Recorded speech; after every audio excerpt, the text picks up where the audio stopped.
Welcome back, everybody. This is Justin with Calvary Chapel RV Travelers. We're here at Kyle Cemetery here in Kyle, Texas. And this was hard to find because Google brought me about a half a mile down that way. And so it took me through some kind of Texas Old Town. And so I asked somebody and he goes, no, there's no cemetery around here. If you keep going down the road about another half a mile, you'll see two on your left-hand side. And so you'll want to pass Skyview and come down about another half a mile and you'll see Kyle. So today we're going to be talking about a young man that died in a car crash in a van. And he was with his family and siblings and friends, and he was the only one that passed away at 11 years old. So let's get into that. Here in Kyle Cemetery, this cemetery is extremely old.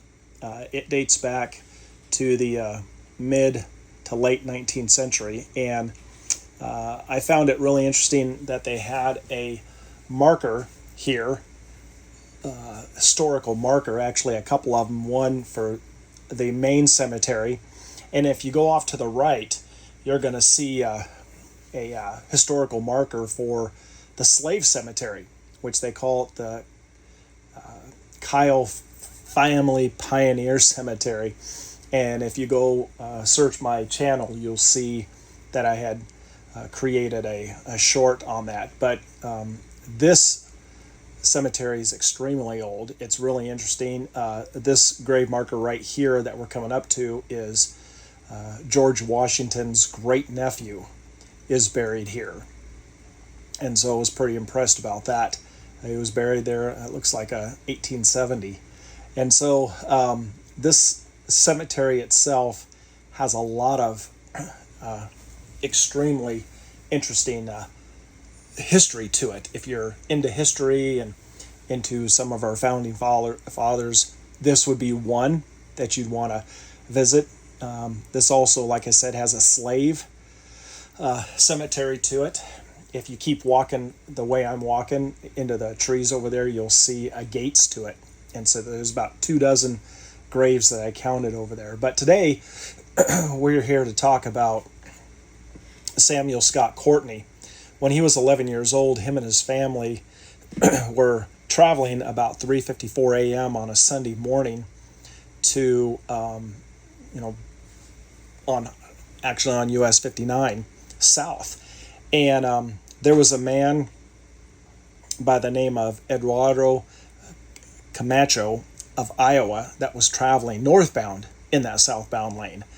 And he had hit the family's van, and Samuel was the only one that had been killed in that. And everybody had been wearing seatbelts. Everybody was doing what they were supposed to. And